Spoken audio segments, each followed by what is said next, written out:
Muy bien, entonces sin más preámbulo vamos a comenzar con la unidad número 1 de la introducción a la farmacología.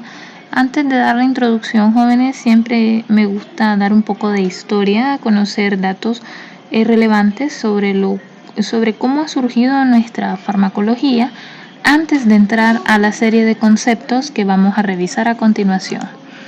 Entonces, aquí les dejo en la historia, debemos de recordar que antes de la existencia de la elaboración de lo que hoy en día nosotros conocemos como medicamentos, como fármacos, como drogas, ha existido desde tiempos muy antiguos la existencia de los chamanes o los brujos, que prácticamente pues son los que han utilizado orígenes, o mejor dicho, a partir de ellos es donde se ha surgido.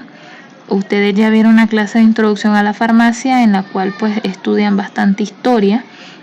Entonces solamente les recuerdo acá que desde tiempos antiguos ellos son los pioneros en la utilización de plantas medicinales, de las cuales en nuestra actualidad a través de estas plantas nosotros obtenemos los medicamentos que utilizamos. Por ejemplo, lo que es adormidera, de ahí se obtiene en este caso de esta planta todos los opiáceos en su mayoría, lo que es la morfina, inclusive ciertos fármacos de uso anestésico.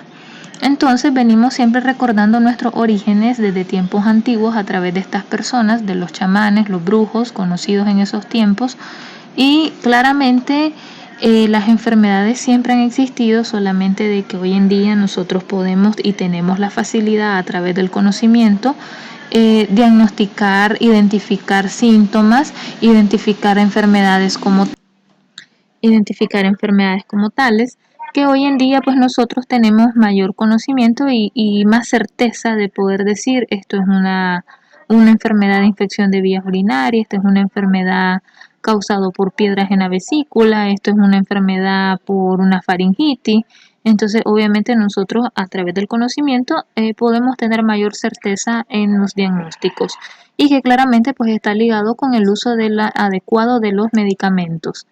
Entonces, en ese tiempo, tiempos antiguos, no existía, las enfermedades sí, pero no existía una certeza de saber que era una persona con alteraciones de una enfermedad, sino que toda persona que presentaba síntomas, que presentaba cualquier alteración, era directamente categorizada como lo que es un exorcismo o muy bien considerar a las personas que tenían alteraciones de posesiones demoníacas. Por eso acá les dejo esta imagen relevante, ¿verdad? Y que pues gracias a Dios a nuestros días nosotros ya podemos hacer esa diferencia entre un estado de una persona enferma y un estado de una persona con alteraciones de posesiones demoníacas. Entonces a este mismo surgimiento, a esta misma diferencia, las personas, en este caso los chamanes, los brujos, los curanderos, practicaban ritos, hacían limpias, hacían las limpias a través del uso de plantas medicinales con el objetivo de lograr las curaciones. Ese era lo que ellos pretendían hacer. No es como hoy en día que nosotros si tenemos una alteración, una enfermedad determinada, damos tratamiento adecuado. Sin embargo, a pesar del siglo en el que estamos actualmente, nosotros podemos seguir observando que hay personas que todavía practican la famosa magia blanca, la famosa magia negra, que practican las limpias y no corramos tan lejos. En nuestro mismo medio nosotros podemos encontrar a las personas que lo realizan, las famosas limpias, los ritos y todas esas cosas. Entonces, aquí les dejo también, siempre hablando de historia, los sanadores, que eran conocidos como los médicos, eran los únicos que estaban capacitados para dar atención en los puestos de salud sin practicar la magia. Eran los inicios de la medicina, así que prácticamente acá tenemos ligado no solamente el surgimiento de la farmacología, sino también el surgimiento de la medicina, el arte de curar, el arte de diagnosticar, de detectar enfermedades como tales. Y también surge el interés por estudiar y analizar el binomio salud-enfermedad. El binomio salud-enfermedad hoy en día nosotros lo conocemos más que todo para que tengamos una idea entre estar bien o sano y estar mal o enfermo. Que obviamente pues en este caso en tiempos antiguos este binomio fue categorizado de esta manera. Las enfermedades consideradas como un castigo, entonces fue categorizada en el caso de la enfermedad como un castigo divino. Las personas que en ese tiempo se enfermaban consideraban al resto de personas que estaban en ese estado precisamente porque recibían un castigo de Dios o de los dioses. Recuerden que en este caso estas personas eran politeístas. Todavía hay ciertas culturas en nuestra actualidad que mantienen esa creencia. Entonces ellos consideraban la enfermedad como un castigo, algo que los dioses lo reprendían, por eso le mandaban la enfermedad. Y la salud era considerada para ellos como una persona pura, una persona que no tenía ninguna alteración, que no tenía ningún síntoma. Entonces ellos empezaron a hacer esa diferencia entre estar puro y entre estar castigado. Pero obviamente pues estas eran las creencias de inicio, que claramente a nuestra actualidad esto ya ha cambiado, que lo que es la salud prácticamente pues es un estado de bienestar y lo que es la enfermedad es una alteración de nuestras funciones fisiológicas. Entonces, aquí les puse también en esta parte los otros términos que sobresalieron. Entonces también logran surgir estos dos términos, por eso se los puse acá, la catarsis y el farmacón. El catarsis era el estado de purificación que le hacían a la persona para recuperar la salud y el farmacón era el término utilizado para el remedio, para las infusiones que estas personas utilizaban. Recuerden que ellos desde este tiempo surgen lo que son los cocimientos, lo que son las infusiones. Entonces era determinado como el antídoto, el medicamento o lo que lograba la mejoría de los pacientes. Entonces, aquí les puse también en esta parte de la historia, esto es algo muy importante, las tablillas de arcillas que utilizaban las diferentes civilizaciones, siendo una de las civilizaciones más importantes en la historia de la medicina, de la farmacología, la cultura mesopotámica, inclusive lo que es la cultura romana, la griega y lo que eran los árabes eran una de las más avanzadas, inclusive la de Egipto, que utilizaban los escritos mediante tablas o tablillas de arcilla, inclusive en papiros, también lo debieron de haber estudiado en Introducción a la Farmacia, que claramente, ¿verdad? Este tipo de documentos ellos utilizaban escrituras específicas como la escritura cuneiforme, en la cual ellos dejaban plasmado todos sus conocimientos. Es como entender a nuestro día de hoy los libros, la farmacopea que hoy en día vivimos estudiando, revisando, de consulta para poder comprender y mejorar nuestros conocimientos. Entonces aquí les puse, estos fueron los primeros escritos para la documentación o recopilación de la información.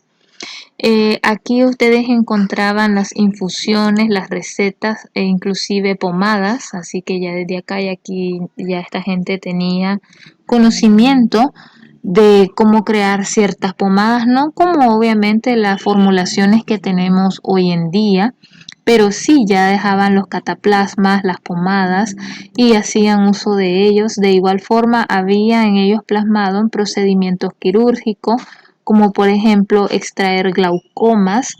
Miren qué interesante cómo ellos, desde tiempos antiguos, la humanidad ha tenido la sabiduría, la inteligencia de crear antídotos o mejor dicho, de crear una que otra solución a un problema. Entonces, en este caso, ellos utilizaban, ¿verdad?, este tipo de documentación. Por eso se las recuerdo acá.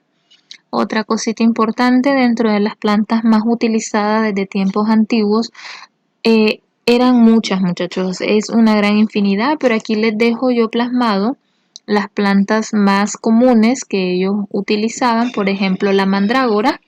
no es ficción, ¿verdad? En el caso, les recuerdo como en el caso de Harry Potter, que salen las mandrágoras realmente, así son, mírenlas, parecen un bebé. Entonces, las mandrágoras eran utilizadas como purgantes, inclusive como somníferos. Esta es para función para producir el sueño, como analgésicos para eliminar el dolor y como anticonvulsivantes. Entonces, para que ustedes pues vayan viendo y vayan conociendo, recordando cuando vayan a estudiar lo que es la botánica, vuelven a revisar a mayor detalle cada una de las plantas medicinales. Tienen la mirra de uso antiinflamatorio, o sea que ayuda a evitar mayor inflamación, inclusive como desinfectante, como analgésico y como cicatrizante. Tienen también esta otra que es el cannabis o conocida también como la marihuana, el cannabis.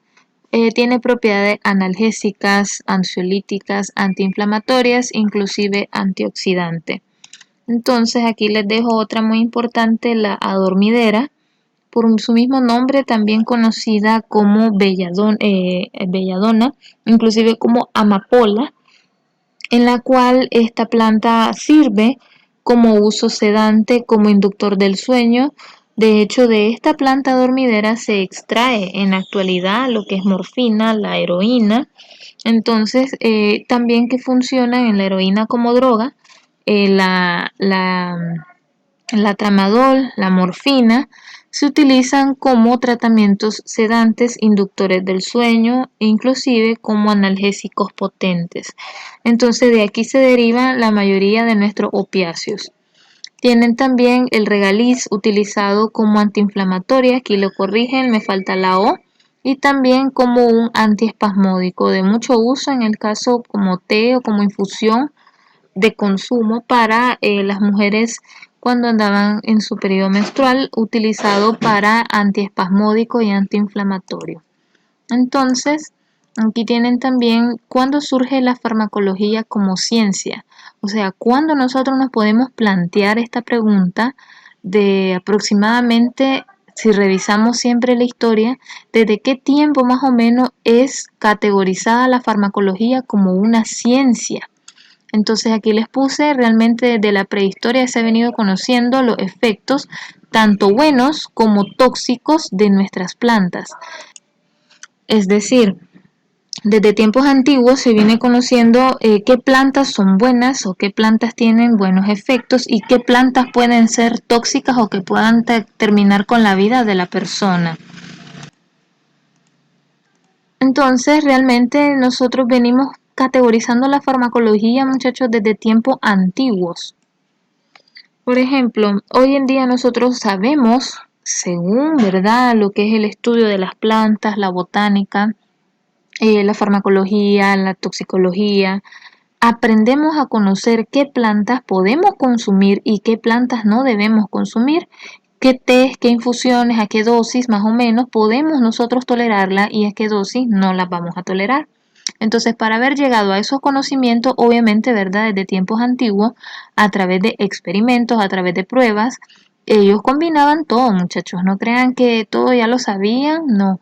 Tuvo que morir mucha gente intoxicada por el uso de plantas malas o el uso de plantas tóxicas y que ellos tal vez no conocían, buscando en la desesperación de ayudar a sus familiares, ayudar a la comunidad.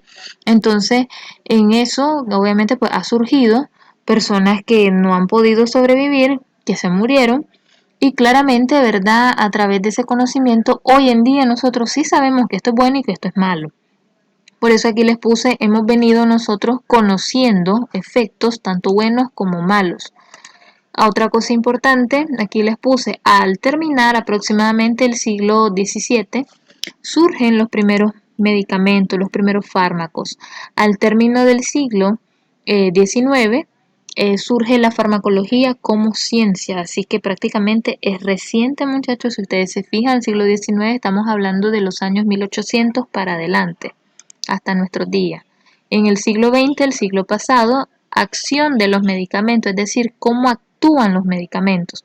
En esta clase de farmacología nosotros vamos a estudiar todo lo que es farmacocinética, farmacodinamia, que ahí aplica lo que es efecto, dosis, lo que son prácticamente las reacciones, el mecanismo de acción, mucho pregunto yo, mecanismo de acción, ahí vamos a ir nosotros desarrollando, son 4 farmacologías y vamos a ir desarrollando todo lo que es dosis, lo que son usos terapéuticos, farmacocinética, farmacodinamia, entonces ahí ustedes van a ir aprendiendo, estamos iniciando apenas. Y en el siglo XXI, apenas hasta hace poco se descubrieron los receptores, los sitios de unión de los medicamentos. Los receptores son lugares donde los medicamentos actúan, donde los medicamentos se unen para hacer su acción. Entonces venimos viendo que desde hace poco, no hace mucho, es muy reciente, apenas hemos estado revisando qué son los receptores, cómo actúan los medicamentos, cómo son los sitios de unión.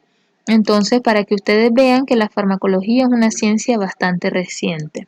Entonces, aquí les dejo como introducción, hay que saber qué es la farmacología.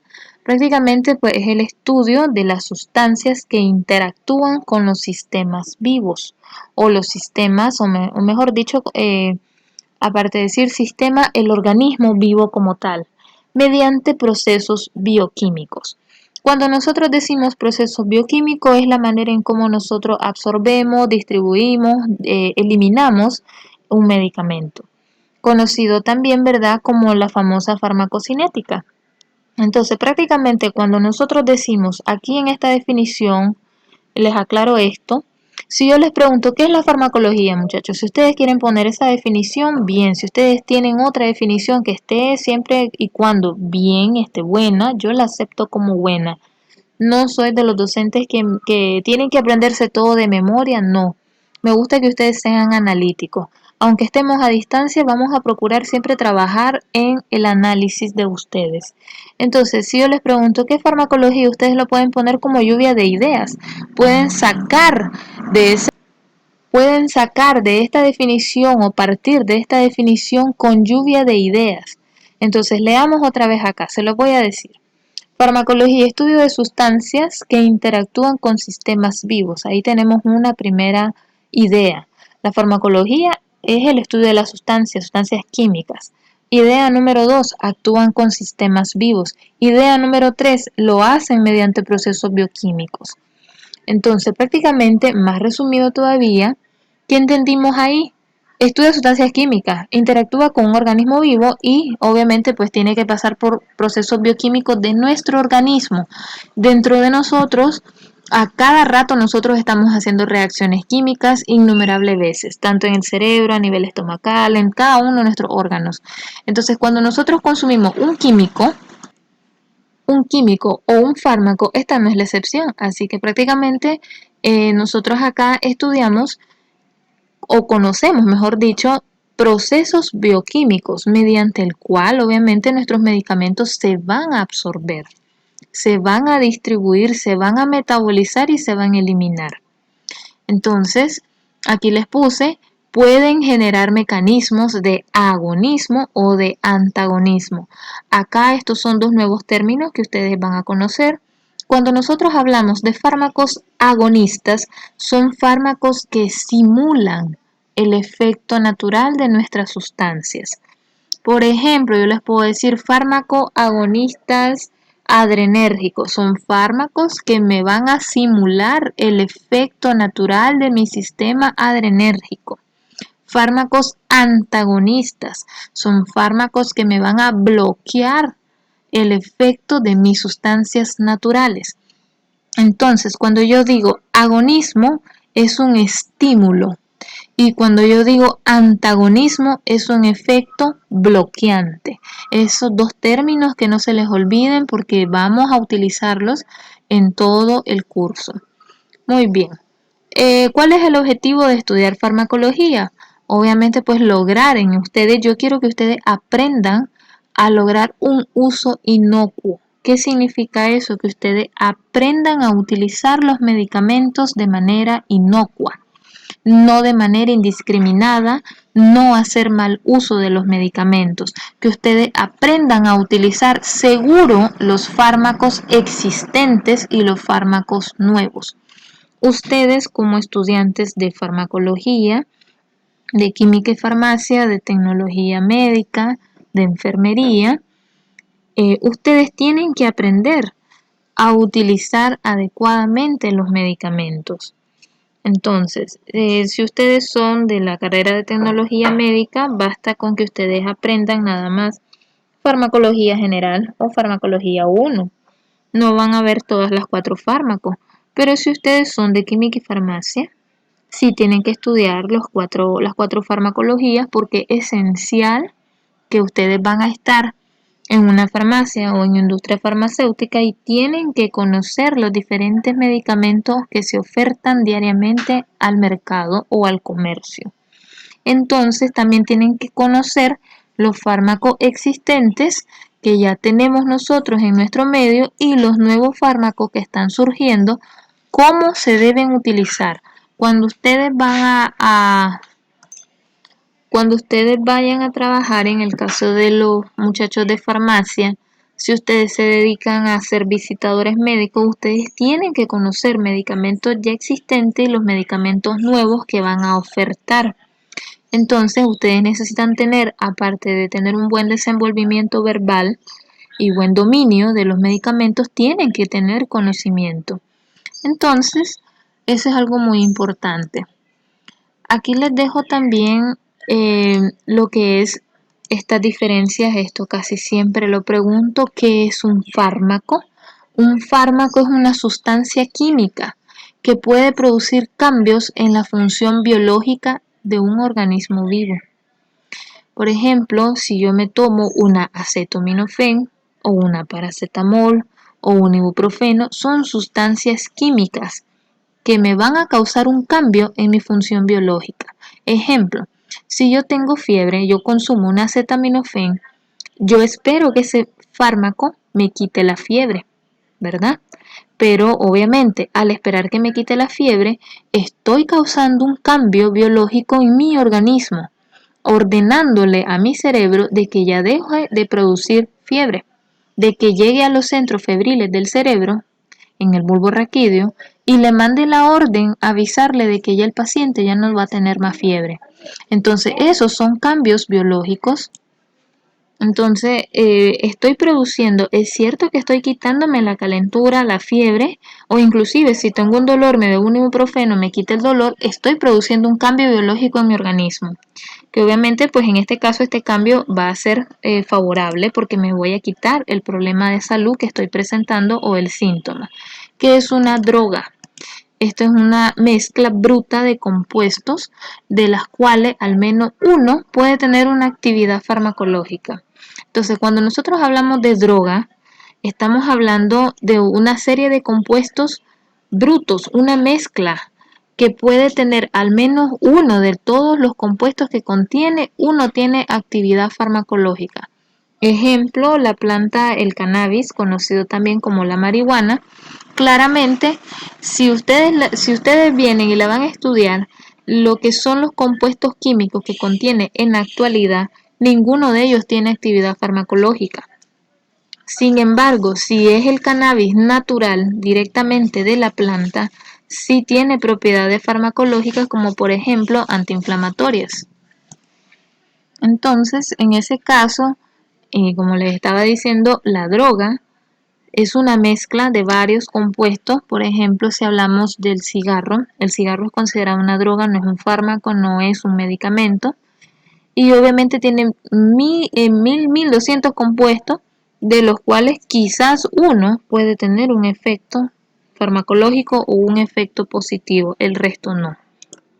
Si hablamos de medicamento, el medicamento es la combinación de 2 o más fármacos para uso fines terapéuticos. Aquí no me confundan el fármaco con el medicamento. El fármaco es un solo compuesto, una sola sustancia. Por ejemplo, decir acetaminofén, que podemos encontrarla eh, solita en jarabe, la podemos encontrar solita en tabletas. Eso es un fármaco, pero por ejemplo, si yo digo medicamento, es una combinación de 2 o más fármacos al mismo tiempo. Inclusive hay medicamentos hasta de triple composición. Por ejemplo, las cremas. Ustedes pueden encontrar cremas, la de triple acción o las cremas antibacteriales, que pueden tener dos compuestos o inclusive ciertos jarabes que puedan tener dos compuestos farmacológicos y obviamente eso ya no es un fármaco, eso es un medicamento. Ejemplo, si nos quedamos con acetaminofén, ustedes pueden encontrar tramadol con acetaminofén, eso no es un fármaco, es un medicamento. Para que ustedes pues ahí observen esas diferencias. Si yo por ejemplo les digo jarabe de dextrometorfano combinado con ambroxol, entonces esa es una doble composición, una combinación. Eso no es un fármaco porque hay combinación de dos compuestos, entonces eso es un medicamento. A veces nosotros mal utilizamos estos términos. Si yo les digo cuadriderm, triderm, que son cremas, o beclogen, que lleva beclometasona, clotrimazol y gentamicina, lleva una combinación de más de dos fármacos, que son tres compuestos, entonces eso es un medicamento. Ok, entonces para que ya ustedes vean esas dos diferencias, el fármaco es uno solo, un solo compuesto, y el medicamento de dos a más. Entonces, aquí tienen también los nombres, lo que nosotros utilizamos en farmacología. Entonces me interesa que ustedes aquí sepan los diferentes nombres que nosotros utilizamos en farmacología. Perdón, más que todo muchachos, porque es importante que nosotros aprendamos a identificar nombre genérico, nombre comercial, nombre químico.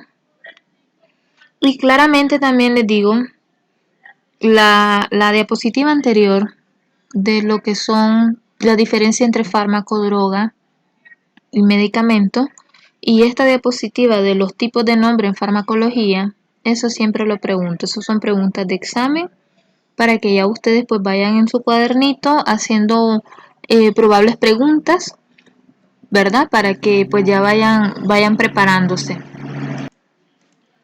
Entonces vamos a iniciar con el primer nombre, que es el nombre químico.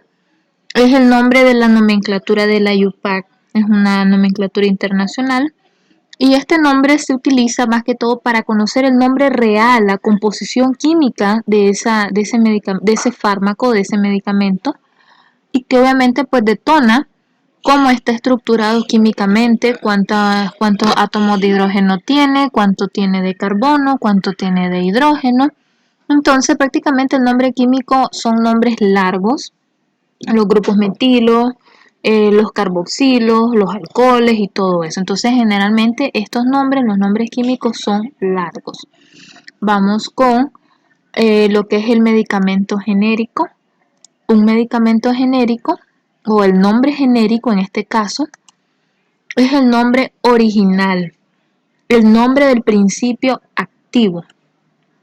Ejemplo, si yo les digo, bueno, voy a terminar de darle los otros nombres para darles de un solo el ejemplo y que no se me confundan. Por ejemplo, aquí tienen ustedes el nombre comercial, que el nombre comercial es con el que se vende, con el que se comercializa el producto farmacéutico. Por ejemplo, acá, Doloprofen, ese es el nombre comercial, es el nombre que le pone el laboratorio para que se venda. Si ustedes revisan el nombre genérico, que es el nombre original, aquí lo pueden ver en pequeño, ibuprofeno. Por ejemplo, ibuprofeno ustedes lo pueden ver, lo pueden observar, lo pueden cotizar inclusive, que tiene diferentes términos. Por ejemplo, lo pueden encontrar como doloprofen, como dolprofeno, lo pueden encontrar como lo que es el ibuntol. Entonces, esos son los nombres comerciales, el nombre con el que se anda vendiendo, el nombre con el que a mí me lo ofrecen. Y eso depende mucho del tipo de laboratorio que es, el tipo de laboratorio que lo está ofertando, ese es el nombre que lo bautizó y así lo está vendiendo. Mientras que el nombre genérico es el nombre original, ese no tiene que cambiar. Por ejemplo, si ustedes van a ir a buscar acetaminofén, encuentran diferentes y amplia gama de nombres para este medicamento, pero cuando nosotros miramos debajo de las letras del medicamento o de la caja o del jarabe, siempre es regla poner el nombre genérico. Nosotros tenemos derecho, el laboratorio no puede dejarlo solamente con el nombre comercial, lo dejan en grande que se vendan, que ofertan el producto, pero en pequeño siempre tiene que aparecer el genérico, el medicamento genérico, el original, ¿ok? Entonces, para que ustedes vean estas diferencias, usamos más el nombre genérico y el comercial. El UPAC, lo que es la nomenclatura química, muy poco, muchachos. Aún así, aunque sean estudiantes ustedes de química y farmacia, no se utiliza de primas a primera el nombre químico. ¿Ok? Para que pues ahí ustedes vean, nosotros utilizamos más en la práctica el nombre genérico y el nombre comercial. Entonces, aquí tienen también qué son las reacciones. Las reacciones farmacológicas prácticamente son efectos, son conocidas como RAM, así de que cuando yo les pregunto, mencione las RAM, por ejemplo, de salbutamol, mencione las RAM de este anticonvulsivante de azepam, entonces ya ustedes sepan cuando nosotros utilicemos en el transcurso de nuestra clase, las RAM son reacciones farmacológicas o reacciones adversas medicamentosas. Entonces aquí también les puse lo que son el concepto o la definición. ¿Qué son las reacciones farmacológicas? Realmente es un efecto que nosotros no queremos producir, un efecto indeseado, algo que yo no quiero que le pase al paciente, pero que lamentablemente pues depende del paciente si lo tolera o no el medicamento, le puede generar reacciones. Tras el uso de las dosis, por muy terapéuticas que sean, por más que yo esté utilizando la dosis a como es correcta, según su edad, según su peso, el paciente me puede presentar reacciones de efecto indeseado. Entonces le explico eso porque a veces las personas les pueden preguntar, pero mira, esta dosis no será que está muy alta. Realmente no es que esté tan alta, sino de que el problema es que el paciente no tolera el medicamento y cuando pasa eso, cuando el paciente tiene más reacciones que beneficio, es mejor suspender el medicamento, porque yo no lo voy a seguir sometiendo a que me genere más efecto indeseado. No es lo adecuado. Entonces aquí les puse también, las reacciones farmacológicas pueden ser predecibles y pueden ser impredecibles. Todo lo que es predecible es algo que yo puedo prácticamente decirle al paciente qué tipo de reacciones le puede generar, mientras que la impredecible yo no puedo adivinar, yo no puedo decirle al paciente, mire, esto le va a producir tal cosa, porque obviamente son reacciones impredecibles, esto está en dependencia del paciente. Cuando digo que depende del paciente, me refiero a la manera de reaccionar de su organismo. ¿Ok? Porque eso tampoco yo lo puedo predecir. Yo puedo darle a uno de ustedes un medicamento, pero yo no sé si usted es alérgico a ese compuesto y puede generar una reacción. Entonces, al generar una reacción de manera indeseable, eso es una reacción. Y al desconocer el organismo y la reacción de su organismo, yo la categorizo como una reacción impredecible. Entonces, de igual forma, aquí se las dejo, las reacciones. Por ejemplo, las predecibles son dependientes de la dosis, depende de la dosis que yo le esté dando al paciente y están directamente relacionadas con las reacciones de los medicamentos. Entonces, en este caso, por ejemplo, si yo vengo y le doy al paciente un medicamento X, por así decirlo, y el paciente me desencadena una reacción de tipo predecible, va a estar relacionado directamente a una reacción o inclusive en el caso de las alergias, por ejemplo, que el paciente me diga, mire, es que yo soy alérgico a este compuesto y aún así sabiendo que el paciente es alérgico al compuesto y yo se lo doy y el paciente sabiendo que es alérgico también lo consume, eso va a ser una respuesta de tipo predecible porque ya sabíamos qué es lo que podía pasar. Entonces depende también de la dosis que le estemos utilizando. Obviamente no van a hacer ese ejemplo, ¿verdad? Porque yo les estoy poniendo el ejemplo para que podamos comprenderlo, pero no lo apliquen a la vida real. Entonces directamente están relacionadas con las reacciones farmacológicas, son las más comunes, las predecibles, eso es algo bueno. Las impredecibles son dosis independientes, independientemente que yo utilice una dosis baja, una dosis alta, una dosis media, el paciente me puede hacer la reacción. ¿Por qué? Por intolerancia. No están relacionadas a las acciones de los medicamentos, sino que van a estar meramente relacionadas al paciente, como les estaba diciendo. Por ejemplo, disculpen, yo puedo tener dos pacientes con fiebre, la misma edad, el mismo peso, un hombre y una mujer. Le puedo dar a los dos el mismo medicamento, acetaminofén, 500 miligramos, uno me va a resolver, el otro no. Tal vez el que no me resuelve empieza a generar una reacción alérgica, un rash. Y tal vez me puede decir, pero yo no sabía que era alérgica al acetaminofén. Si el paciente no lo sabe, lo desconoce, el médico no lo puede eh, predecir. Entonces va a ser peor porque obviamente pues nosotros, si el paciente no lo conoce, el paciente le está haciendo el efecto, es una reacción impredecible porque no sabíamos que eso podía ocurrir. ¿Ok? Entonces ahí les dejo las dos diferencias, las impredecibles y las predecibles. Les dejo también en esta parte los tipos de reacciones impredecibles. Casi siempre pregunto esto también, se lo voy a explicar. En el caso de la respuesta de intolerancia, ocurre cuando el paciente no tolera el medicamento. Inclusive una dosis mínima de este medicamento me le va a causar una respuesta exagerada en el organismo. Ejemplo, vamos a dejar el mismo ejemplo de los dos pacientes con fiebre con acetaminofén, varón y mujer, misma edad y mismo peso y mismo cuadro clínico. Entonces, uno de ellos me va a resolver y el otro, por más que estoy utilizando 500 miligramos, que es una dosis mínima, el otro me va a generar una intolerancia. Tal vez a la dosis de acetaminofén empezó a manifestar vómitos, empezó a manifestar dolor de cabeza, inclusive manifiesta más fiebre.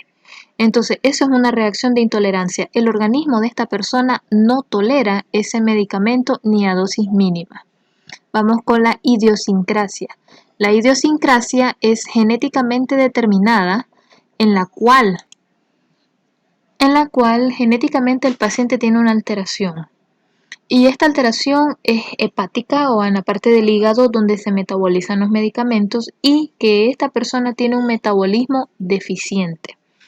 Ejemplo, es muy común, se los digo, la idiosincrasia, gracias a Dios, es poco común, pero es muy común en este caso el cuadro en anestesia. No sé si ustedes han escuchado pacientes que o tal vez algún familiar, pregúntenle a su mamá, a su papá, o algún tío tal vez, alguien en familia tal vez lo ha vivido. Por ejemplo, una paciente o un paciente que se ingresa a cirugía, a quirófano, le aplican la dosis adecuada según su peso, según su edad, según el tipo de cirugía, la duración, y lo aplican y lo meten a sala de operaciones. Al cabo de la media hora, el paciente despierta en plena cirugía. ¿Qué pasó ahí? ¿Será que el anestesiólogo puso menos dosis o no puso la dosis correcta? No, realmente todo estuvo bien, sin embargo fue una reacción impredecible porque no sabíamos que eso podía ocurrir, que eso le podía ocurrir a este paciente y esto es una reacción de idiosincrasia en la cual el paciente tiene un defecto genético, sobre todo en el metabolismo de los medicamentos, y simplemente lo que hizo en su organismo fue metabolizar más rápido este fármaco. Entonces, al metabolizarlo más rápido, obviamente el medicamento llegó, hizo efecto, pero no el suficiente. Entonces, esas son reacciones de idiosincrasia. Como les digo, esto, gracias a Dios, representa un porcentaje bajo, tal vez el 1 al 3% de la población mundial, pero sí existe la idiosincrasia. Entonces, hay que hacer exámenes, hay que valorar pruebas hepáticas para poder determinar que la persona tiene esta condición. Tienen las reacciones de hipersensibilidad, se los dejo en tono rojo, son comunes, son las respuestas de alergia, respuesta del paciente ante una activación exagerada del sistema inmunológico, por ejemplo, que el paciente tomó, siempre el mismo ejemplo del acetaminofén, tomó el acetaminofén y me empezó a desencadenar unos rash o un sarpullido o una alergia. Entonces es una respuesta de hipersensibilidad. No es que no lo toleren, o sea, sí lo pueden tolerar, pero este es otro caso. Sí lo toleran, pero el fármaco simplemente me le está haciendo alergia, me está activando el sistema inmunológico, el cual considera que ese medicamento es un cuerpo extraño entrando al organismo y él activa su defensa. Eso es una reacción de hipersensibilidad. Y tienen la pseudoalérgica, esto es una falsa alergia. En este caso, las pseudoalérgicas no son hipersensibilidad pura. Aquí se produce el mecanismo, pero no es por activación exagerada del sistema inmunológico, sino que lo que ocurre es liberación de histamina, y la histamina es una sustancia que ayuda a activar alergias. Por lo tanto, en una respuesta pseudoalérgica el paciente puede hacer un rash, puede hacer una reacción alérgica, puede hacer hipersensibilidad, pero no es mediada por un sistema inmunológico, es mediada por sustancia de histamina, que son diferentes. Claro, histamina me puede activar sistema inmunológico, histamina me va a generar reacción alérgica, pero no es hipersensibilidad. Entonces, estas se parecen bastante. Clínicamente se pueden confundir, el paciente puede tener asfixia, el paciente puede tener los rash, pero obviamente pues si nos ponemos a analizar directamente el cuadro clínico, si nos ponemos a examinar las condiciones y todo, podemos nosotros hacer la diferencia entre una y otra, ¿ok? Pero clínicamente se parecen. Entonces aquí les dejo los 4 tipos de reacciones impredecibles más comunes. Sin embargo, de todas estas, esta es la más de mayor incidencia, la hipersensibilidad, por eso la dejo en rojo. Entonces, con esta primera parte terminamos la clase de hoy. Revisen estos videos, los recomiendo siempre, ¿verdad? En la medida de lo posible se les estará dejando su video semanal para que ustedes pues vayan estudiando, ¿ok? Entonces, jóvenes, un placer haberlos conocido. Me despido de ustedes, saludos, bendiciones y cuídense.